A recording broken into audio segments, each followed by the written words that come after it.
আসসালামু আলাইকুম, সবাইকে ঈদের অনেক অনেক শুভেচ্ছা। আমরা রোজার মধ্যেই প্ল্যান করছিলাম, যেহেতু ঈদের একটা লম্বা ছুটি আছে, আমরা কোথাও বেড়াতে যাব। তো প্ল্যান করতে করতে আমরা গাজীপুরের সারা রিসোর্টটাকে সিলেক্ট করেছিলাম। আমরা ঈদের পঞ্চম দিন 11টার দিকে রওনা দিয়েছি এবং 12টার মধ্যে আমরা পৌঁছে গিয়েছি। এসে দেখি এখানে অনেক মানুষ, মানে অনেক ভিড়, যেহেতু সবার ছুটি লম্বা, সবাই বেড়াতে এসেছে। তো আমরা গাড়ি থেকে নেমে চেক ইনের জন্য অপেক্ষা করছিলাম। আমাদের যেহেতু একটু পূর্ব পরিচিত আছে, আমাদের চেক ইনের জন্য বেশিক্ষণ অপেক্ষা করতে হয়নি। আর রুমটা আমরা অনেক আগেই পেয়ে গেছিলাম, বলতে গেলে 1:45টার মধ্যে আমরা রুমের দিকে রওনা করছিলাম। আমরা আমাদের ড্রাইভারকে বিদায় দিয়ে দিচ্ছিলাম, আর এদিকে আমাদের জিনিসপত্রগুলো নিয়ে রুমে চেক ইন করতে যাওয়ার জন্য বাগির গাড়িতে উঠে গিয়েছিলাম। এই যে আমরা সবাই উঠে গিয়েছি। বাগির গাড়িতে ওঠার পরে আমরা একটা জিনিস লক্ষ্য করলাম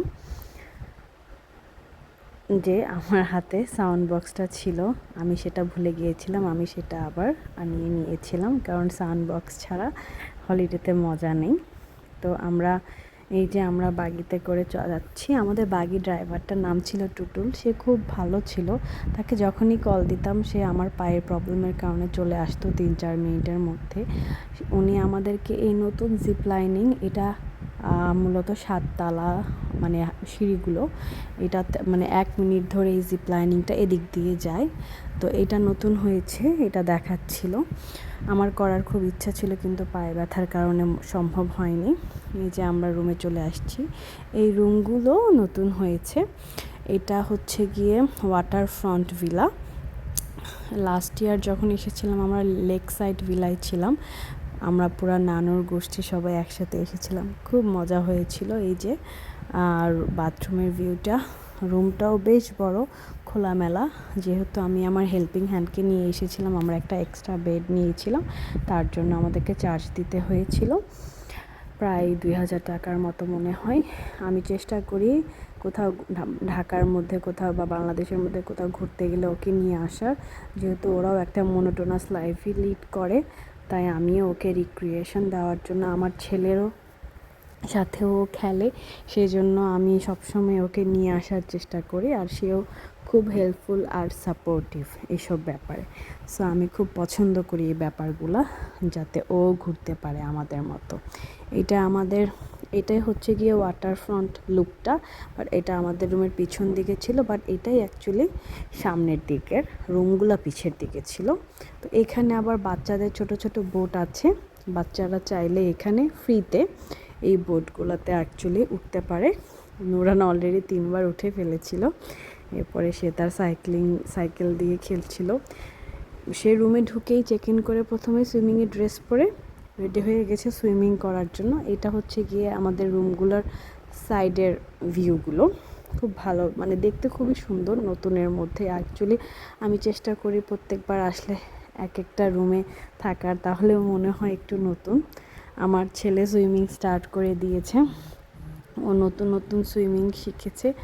সো আলহামদুলিল্লাহ, সে ভালো মতোই সুইমিং এখন মোটামুটি পারে, বেশি একটা টেনশন করতে হয় না। সে আমাকে ডাইভ দিয়ে দিয়ে দেখাচ্ছিল, মা দেখো, মা তুমি আসো, তুমি পানিতে নামো, আমাকে ইন্সপায়ার করে সে সুইমিংয়ের জন্য।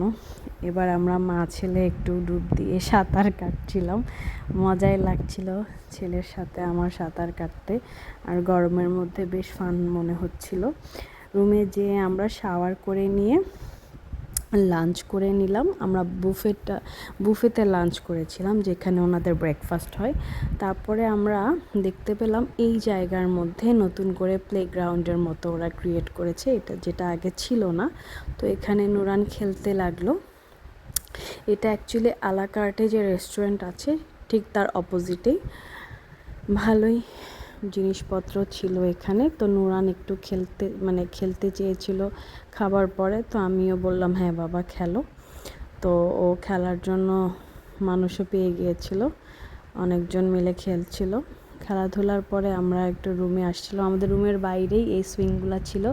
এগুলো আমার ছেলে আর মিমের ভীষণ প্রিয়। মিম কত জোরে জোরে দেখেন নিজে নিজে, ওর খুব সাহস। আমার ছেলেও তাকে দেখে অনুকরণ করছে যে সেও দিবে জোরে। এরপরে চেষ্টা করলো, আমি চেষ্টা করব কি, আমি আসলে একটু ভয় পাই, কারণ যেহেতু পানির উপর দিয়ে যায় আর এই পানিতে আমি দেখেছি অনেক মাছ আছে মাশাল্লাহ। তো আমি আস্তে আস্তে জাস্ট মানে ধাক্কা তো কেউ দিচ্ছিল না, আমি নিজেই নড়ছিলাম। একটু ঘুমিয়েছিলাম, ঘুম থেকে উঠে আমি কফি বানিয়ে বাইরে শুনলাম যে মিউজিক্যাল কোনো একটা কিছু হচ্ছে। এই জায়গাটা যেখানে অনেকগুলো মানুষ বসা, এখানে এই জায়গাটাও নতুন একটা স্ন্যাক্স রেস্টুরেন্ট হয়েছে, এখানেই গান হচ্ছিল। তো ওইটা এনজয় করছিলাম, শুনে কফি খাচ্ছিলাম। এরপরে অ্যাকচুয়ালি দেখতে পেলাম যে না, এখানে অনেক মানুষ গানটা ভালো এনজয় করছে। এরপরে আমিও হেঁটে হেঁটে ওই দিকে রওনা দিলাম কফির কাপটা হাতে নিয়ে। এরপরে ওই রেস্টুরেন্টের সামনে দিয়েই লেকটা, তো লাস্ট বার আমরা এই যে সামনে তাল গাছ, এই লেক ভিউ রুমগুলোতে ছিলাম, খুবই সুন্দর ভিউ। আমরা এই নৌকাগুলোতেও চড়েছি, বিকেলবেলা চড়তে ভালোই মজা লাগে, বড় গ্রুপ নিয়ে আসলে এই নৌকাগুলোতে চড়তে ভীষণ মজা হয়। এই যে রেস্টুরেন্টের ভিউটা, রেস্টুরেন্টের মধ্যে শুধুমাত্র স্ন্যাক্স টাইপ, মানে স্যান্ডউইচ, ফ্রেঞ্চ ফ্রাই অথবা চুরোস, খুব লাইট টাইপের খাবার, জুস, কফি, চা, বাচ্চাদের স্ন্যাক্স, ফিঙ্গার ফুড, এগুলা টাইপের খাবারই পাওয়া যায়। তো আমি মেনু চেক করছিলাম আর কফিটা শেষ করে আমার আর মিমের একটু ভিডিও নিলাম। ঘুম থেকে উঠে মুখটা ফুলাই লাগছিল, তারপরে একটু নিলাম ভিডিও নিজের। এরপরে আমরা আবার রুমে চলে গেলাম। আমরা লুডো নিয়ে এসেছিলাম, রুমে বসে বসে কি করব, লুডো খেললাম কফি খাওয়ার পরে। আর ওখান থেকে ফিরে আসার পরে লুডোর যে ঢাকনা থাকে যেটা দিয়ে লুডো মারা হয়, আমরা সেটা কেউ পারি না, আমরা হাত দিয়েই প্লে করছিলাম। কারো ছক্কা উঠছিল না, সেটার জন্য সবাই টেন্সড, কে হবে। যে আমার ছেলে কান্না করছে যে তার ছক্কা উঠেছিল কিন্তু তাকে নাকি দেওয়া হয়নি, এই জন্য এসে খুব সিরিয়াসলি কান্না করছিল। আর তার কান্না থামছেই না, তারপরে তাকে ছক্কা দেওয়া হয়েছে, সে তারপরে কান্না থামিয়েছে। আমি কথা বলতে বলতেও এই দৃশ্য মনে করে হাসছি, কারণ আমি ভিডিওটা দেখে অডিও বানাচ্ছিলাম। এরপরে আমরা আবার কিছুক্ষণ খেলে চলে গেলাম রাতে আবার সুইমিং করতে, যেহেতু গরম ছিল। এই যে এবার মিমও নেমেছিল, ও নাকি সাঁতার ভুলে গেছে, সাঁতার কাটতে পারছিল না, খালি পানিতে ডুব দিচ্ছিল। আমার দেখে মজা লাগছিল। আমি আর রাতে নামিনি, কারণ রাতে নামার জন্য রেডি ছিলাম না, কারণ রাতে একটু আমার শীত করছিল। আর সারা রিসোর্টের পরিবেশটা আসলে গরম কম, কিন্তু ওদের ওখানে এত গাছপালা, এত খোলামেলা যে সেই পরিবেশে ভালোই লাগে। সুইমিং শেষ করার পরে আমরা আলাকাট রেস্টুরেন্টে খেতে এলাম। সত্যিকার অর্থে আমার এই আলাকাট রেস্টুরেন্টটাতে খেলে সবসময় ডিসঅ্যাপয়েন্টেড মনে হয় নিজেকে, কারণ ওদের খাবারের দাম আর কোয়ালিটি কোনোটাই ভালো না। আমি মাশরুম স্যুপ, আমার হাজব্যান্ড অ্যালফ্রেডো, আমার ছেলে চিকেন ফ্রাইড রাইস, কাবাব আর নান রুটি অর্ডার করেছিলাম। ফ্রাইড রাইস ওয়াজ ওকে, আলফ্রেডো ওয়াজ ওকে, কিন্তু তারপরও খাবারের পরিমাণ এবং বিফ চিলি অর্ডার করেছিলাম, সেটাও ভালো লাগেনি খেতে। রুমে এসে আমরা আবার সাপ খেলা শুরু করলাম। তখন আমরা একটা জিনিস আবিষ্কার করেছিলাম, ঢাকনা দিয়ে কিভাবে খেলা যায়। তারপরে আমরা ঢাকনা দিয়ে খেলে সেদিন পার করলাম। পরের দিন আমরা এই যে আপনারা দেখতেই পাচ্ছেন, সকালে ব্রেকফাস্ট করে সাইক্লিং করলাম, মজা লাগছিল। আমার হাজব্যান্ডেরই বেশি প্রেশার পড়ছিল, আমার মা ছেলে বেশি কিছু করতে পারিনি। এরপরে আমি একটু দুপুরবেলা বের হব আমরা ঘুরতে, সারা রিসোর্ট থেকে বাইরে, শাড়ি পরে রেডি হয়ে একটু ভিডিও শ্যুট করলাম। এরপরে আমরা আমাদের গন্তব্যের জন্য রওনা দিলাম। আমাদের তখন ড্রাইভার ছিল না, কারণ আমরা ড্রাইভার ছেড়ে দিয়েছিলাম, আমরা নিজেরাই, আমার হাজব্যান্ড নিজেই ড্রাইভ করে যাচ্ছিল। তো আমরা গাজীপুরের একটা জায়গায় আমার ভাইয়ের একটা ফ্যাক্টরিতে গিয়েছিলাম, খুবই সুন্দর পরিবেশ। এই যে এটা হচ্ছে গিয়ে উপরে ডাইনিং প্লাস হল রুম, এখানে বসে আমরা এখন খাবো। তো তার আগে আর কি আমি একটু ভিডিও করে নিলাম খাবার দাবারের আগে। এখানে সত্যি কথা বসে থাকলেও অনেক মন ভালো হয়ে যাবে এমন একটা পরিবেশ ছিল। তারপরে এখানে দুটো রুম আছে, ওই দুটো রুম না দেখালেই নয়।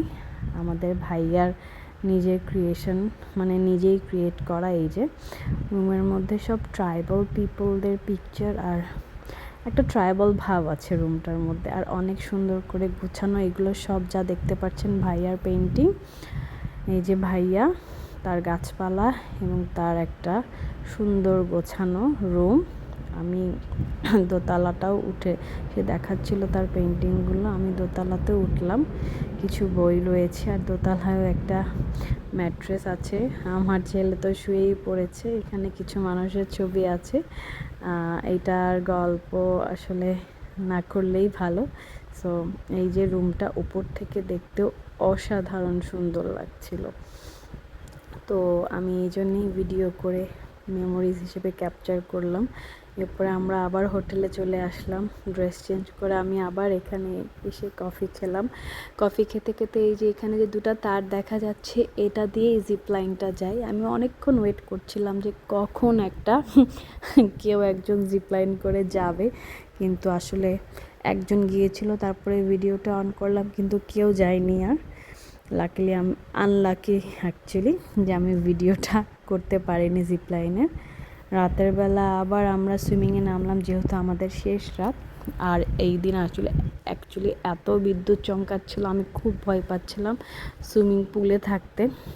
আমি এই পুলে নেমেছিলাম, কিন্তু বিদ্যুৎ চমকানোর ভয়ে আমি জ্যাকুজির যে রুমটা ওটার মধ্যে মানে নেট আছে, সো ওখানে চলে গিয়েছিলাম। আমরা সুইমিংয়ের পরে শাওয়ার শেষে খেতে আসছিলাম। আমি আসলে খাওয়ার ভিডিও খুব ভালোভাবে করিনি। দুপুরের খাওয়া এবং রাতের বুফেটা ওয়াজ মানে রিয়েলি গুড, বাট ওদের ব্রেকফাস্ট মেনু আমার মনে হয় বুফের যে রেস্টুরেন্টটা ওখানে আরও ভালো ইমপ্রুভ করা উচিত। কারণ ব্রেকফাস্টের আইটেম বলতে গেলে সবসময়ই কমন থাকে, কোনো ভ্যারিয়েশন থাকে না। আর ওদের আলাকাট রেস্টুরেন্টটাও আমার মনে হয় শেফ থেকে শুরু করে ওদের রেস্টুরেন্টটাও বড় করা উচিত। এবং যেহেতু ওদের এখানে অনেক জায়গা আছে, আমি মনে করি যে ওরা আরও কিছু রেস্টুরেন্ট করতে পারে, ইন্ডিয়ান, চাইনিজ, থাই। যেহেতু মানুষ অনেক যায়, সবাই অনেক টাকা স্পেন্ড করে, সো ভালো খাবার খাওয়াটা আসলে সবাই প্রেফার করে। যে আমরা এত টাকা দিয়ে থাকছি, আমরা যদি সুন্দর মতো গোছানো এবং ভালো খাবার খেতে পারি সেটা হলে ভালো। যেমন আমার এক্সপিরিয়েন্স এলাকাটাতে বিফ চিলি আমি যেটার জন্য 80 টাকা দিয়েছি, সেটা ঠিক মতো কুক ছিল না। আমি কখনোই সারা সম্পর্কে খারাপ কথা বলি না, সব কিছুই ছাড়া সব পারফেক্ট ছিল। এখানে মিউজিকও হচ্ছিল, আমরা মিউজিক এনজয় করেছিলাম। আগের দিন রাতে এই যে আমাদের যাবার সময় হয়ে গিয়েছে, আমার ছেলে কান্না করছে, সে যাবে না সারা ছেড়ে। সো বাই বাই দিতে যেও সে কান্না করে দিয়েছিল, সো বাই দিচ্ছে না। এই তো আমাদের সারার ব্লগ। আশা করি সবার ভালো লেগেছে। আল্লাহ হাফেজ।